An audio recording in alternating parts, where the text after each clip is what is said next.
Like I said, what has got us this little win streak has been day-to-day work. It was how the play was designed up. If they do this, we're going to do that. If they do that, we do this. So it was one of those, if they did this, we did that.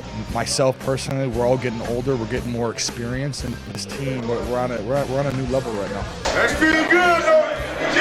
That's the way to come out and set the tone for the day. We did what we had to do, and we took control of that game. I want you guys to enjoy this because we earned that. We're earning all of them right now. You're playing good football. With the Lions' big win Sunday, 34-23 against the Minnesota Vikings, what can we take away from this game to further add fuel to the playoff fire? We've scored 25 points in 5 consecutive games, the first time the Lions have done it since 1952. Or something even sillier like, we're the only team in the league to have scored 30 or more points in 7 games this year. I don't know, guys, but everything's trending up. I'm hyped, and you should be hyped. Let's get into it.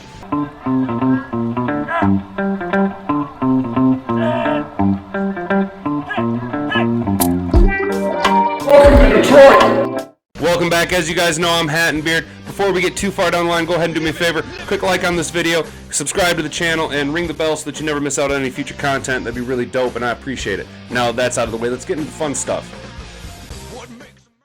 Woo! We did it, boys! We came out and we dominated the Vikings. I know it was shaky at first, but when you pile it all together between the Jacksonville game and the Minnesota game, we have put together 8 consecutive quarters of sheer dominance. The game started off shaky, I'll admit. We gave up 5 penalties in the first quarter. That was something uncharacteristic of us, something that I said we can't have happen. We got to play sound, fundamental football. And Dalvin Cook was able to score early on. It seemed a little shaky. Our offense didn't necessarily come out and produce on our first series, but as we know, Ben Johnson needs one series to kind of figure out what the defensive scheme is and take advantage of what they're trying to do. And boy, did he do that. He came out on our next possession and had drawn up a beautiful play action pass deep to Jamo. Jamo, I told you guys Ben Johnson was going to figure out something for Jamo, and figure out something he did. His first NFL catch goes for 41 yards and a touchdown early on in the game to really set the tone, and boy, did we just keep that fire going. It was excellent, though, because you've seen our team respond. You've seen our team respond. We gave up, like I said, we gave up 5 penalties in the first quarter.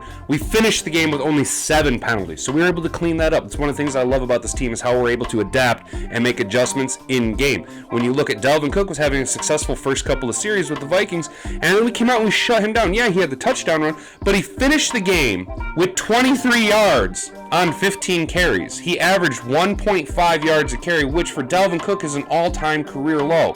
Our defense has completely turned it around from where we were 7 weeks ago. Would you imagine after the first couple of weeks when our defense was just leaky as all heck and we couldn't stop anybody on the ground, would you imagine that we would come out and shut down, of all people, Dalvin Cook, who is an elite running back in the league, come out and shut him down for a career low 1.5 yards. That's astonishing. That's good adjustment. That's what I like to see out of this team. That's why I have a lot of hype and a lot of hope with this team, because we're able to be coached up. We have the players that can take the coaching in game and make the adjustments and put our team into a position to succeed.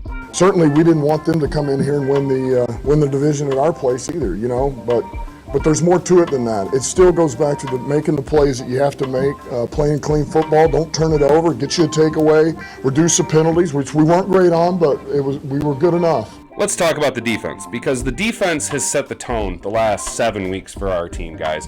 Our defense was our weak spot weeks 1 through 7, right? When we went 1-6, our defense couldn't stop anything, man. They were the weak spot. And then we made a couple of adjustments in-house with coaching staff, and then we had the bye week to kind of get better with things. And Aaron Glenn seemed to figure it out. Not only did Aaron Glenn seem to figure it out, but we got all of the guys to buy in. Our defense has completely changed from where we were, and they've set the tone for the entire organization. Our defense is now the engine that kind of drives our team, and our offense can take the fuel from our defense and ride that energy. But our defense comes out and sets the tone. We've got an aggressive defense. We've got an aggressive pass rush, and unfortunately this game doesn't really show it, because Justin Jefferson was able to do Justin Jefferson things. Justin Jefferson's probably one of the top 3 wide receivers in the league. I know I say ASB is up there, but ASB is probably a top 10. Justin Jefferson's up there with the Tyreek Hills and the Devontae Adams and the Cooper Kupps, Jamar Chases. But our defense microcosm the entire season turnaround into one game. We were giving up plays on the ground early on, and then we made some adjustments and we stopped Dalvin Cook. And when you take away Dalvin Cook, you take away Kirk Cousins' ability to throw over the top to Justin Jefferson on play action plays. You make them one-dimensional. Kirk Cousins is a good enough quarterback to beat you in a one-dimensional game. Unfortunately, it wasn't enough. We let up plays. Our defense, our secondary is still a weak spot for us. It didn't help that Jeff Brocuda was sick all week long. And, I mean, you guys seen it on the first couple of drives there. He was washed, man. He was washed out, and it's a good thing that we took him out because he would have been a liability. And I know that the replacement of Amani 2-4 wasn't great, and it sucked not having Will Harris out there.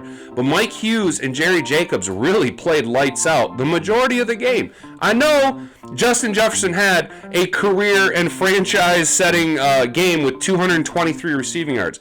But you know what? It was all for naught because it didn't get you the win. 4 sacks and 2 takeaways. And again, Kirby on the spot, man. He is just Kirby on the spot getting one of them fumbles, and that's awesome. I love that our rookies are out here just balling out on defense. We have a young, aggressive defense that is only trending upward. And as long as AG can continue to do AG things with our defense and doesn't maybe go get a head coaching job somewhere and can continue to coach the guys up the way that he's been coaching them up all year, our future is very bright on defense because the majority of our defense is incredibly young and hyper-talented players. Man, I thought he had another hell of a day. He stepped in there, and I'm telling you what, he's cool, he's calm, he's collected, he's making these throws, and the O-line is blocking well. You know, they're protecting the heck out of him, so I don't disagree. It was good to see, man. Offensively, I mean, what do you want me to say? There's only one thing that can be said. Welcome to the NFL, Jameson Williams. I told you guys in my preview video that Big PP Ben Johnson was going to draw up a play to get J-Mo some action, just like he's been doing with Swift all year while Swift's been banged up. Look, man, Ben Johnson has figured out defenses. Big PP Ben Johnson, I'm telling you, it's like a fight, man. He goes out in the first series, maybe the first 2 series, he's getting a feel for his opponent, right? He's getting a nice little feel for what they're going to do, what their scheme is, what their plan is. And then Ben Johnson, after a series or 2, he's figured them out. And he goes out there and he just plays chess with them. And he already knows what they're going to do before they even do. And he's out there just running silly little plays, silly formations to confuse the defense. But man, Jared Goff has had all the time in the world the past couple weeks to sit back and throw deep. He's been going deep. Jared Goff had his two early touchdown passes were a combined 90 yards to Chark and then first to J-Mo and then to Chark. But you compile with, we didn't think Jared Goff could throw the deep ball. Weeks 1 through 7, we were concerned about the arm strength of Jared Goff. Could he go deep? The problem, turns out, is he didn't really have a deep threat. ASB is not really going to go over the top. He's more of an in-the-middle, gritty kind of guy. Khalif Raymond, I mean, he's more of a special teams guy. Look, he's got a lot of energy and a high motor, and when he's given the opportunity, he tends to make the most of that opportunity, but he's not going to be a deep threat. Josh Reynolds has been banged up the majority of the season, and he's not as speedy as, say, a Chark or a Jameson Williams. Our players have so much faith in one another that they know that the outcome is going to be good. They don't have to hold their breath and hope that he makes a catch, hope that he makes a tackle, hope that he gets in there and breaks the pass up. We know that it's going to happen because we have talented players who are taking to good coaching and are excelling. Everything, top to bottom, offense, defense, special teams. 8 straight quarters of absolute domination. Even when we're going for it on 4th down, even when we're faking punts, dude, we're still executing. Dan Campbell has been able to dial it down, his aggressiveness just a little bit, and you're seeing the team flourish. How do you want us to beat you is basically our offensive game plan. Because, look, you go ahead and shut down the run game. Shut down both Swifty getting shifty and Jay Willie busting free. That's fine. Goff will have another 300-yard day, a couple 2-tree touchdowns. He'll distribute the rock to 7, 8, 9. The whole offense, it doesn't matter. It doesn't matter who he's throwing the ball to. He's going to put it in a position to where they can catch it. Jared Goff has just been elite, okay? I'm going to say it. Jared Goff has been elite the past 6 weeks, okay? The past 6 weeks, Jared Goff has thrown 10 touchdowns to, 1 interception? That is amazing, and he's gone over 300 yards the past couple of games. Arguably, Jared Goff should be in contention for a Pro Bowl spot. I don't think he's not going to be a MVP candidate. That's just silly. But Jared Goff, when you look at the trash of quarterbacks in the NFC, Jared Goff is one of the better quarterbacks in the NFC and justifiably should be a Pro Bowl caliber quarterback. If he's not voted into the Pro Bowl, I wouldn't be upset, but I would be a little, I feel like he got kind of gypped because Jared Goff is having the second best season of his career right now, behind when him and the Rams went to the Super Bowl in 2018 with Sean McVay as the head coach, and before he was busted, Todd Gurley. But fine, go ahead. Take away our run game. Take away our league-leading touchdown rusher with Jamal Williams. It doesn't matter. Even though Jared Goff is one of the elite quarterbacks at play action, you take that away from him, he's still going to distribute the rock because we have smart players that can get open. If you watch, Amon-Ra St. Brown makes himself get open. He knows what the defensive players are going to do before the defensive players are even going to do it, and the man runs some of the crispiest routes in the NFL. He's highly underrated. He needs to get a little bit more respect. I mean, you guys know how I feel about ASB.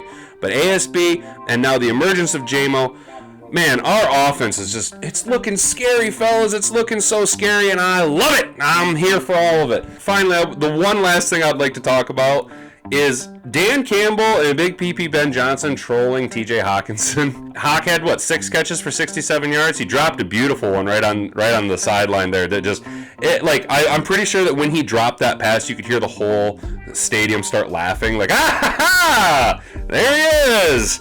There he is. That's the Hawk we remember. There he is. 3rd and 7. You're trying to ice the game in the 4th quarter. Our offense rolls out. Penei Sewell comes in motion, and he runs just a tiny little route out to the flat. And what does Jared Goff do? Jared Goff throws Penei Sewell, our all-world, give him the gold jacket right now, Penei Sewell tackle. In motion, playing tight end, makes a catch, dives for the first down. I mean, it was awesome to see, but tell me, you had to have been a troll, right? We were trolling Hawk with that one, right? We had to be out there trolling him. Who knows what kind of tackle he's going to be? I think a pretty dang good one. He already is, but he could be a Hall of Fame tight end, in my opinion, too, if he wanted to lose a little bit of weight. But let me know what you guys think in the comments down below. Is this for real? Are we going to make a push? Are we controlling our destiny? Because we got a big game on the road against the Jets, fellas.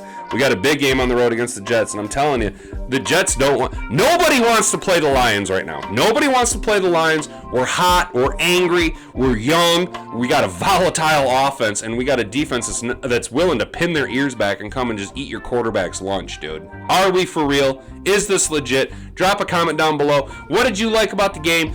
Were you happy to see JMO out there doing Jameson Williams things? That is a huge thing. That is awesome because it's such a bright future for JMO. I love it, guys.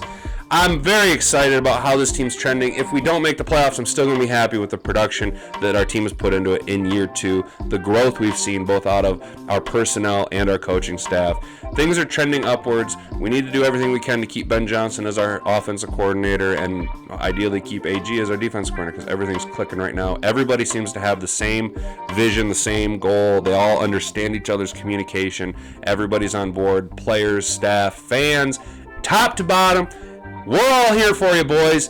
Keep fighting along. Hey, fellas, bask in the glory of Victory Monday. Make sure you keep that pep in your step. Don't let nobody get you down because our Lions are hot and they're pushing. And it's not the SOL. And everybody that says that to them, you catch someone telling you, well, it's the same old Lions. Tell them to shove it up their ass. I've been Hat and Beard. You've been Attentive Audience. We'll catch you guys in the Week 15 preview video against the New York Jets. Have a wonderful rest of your week. We'll catch you guys then. Peace. Time to 23 Skidoo.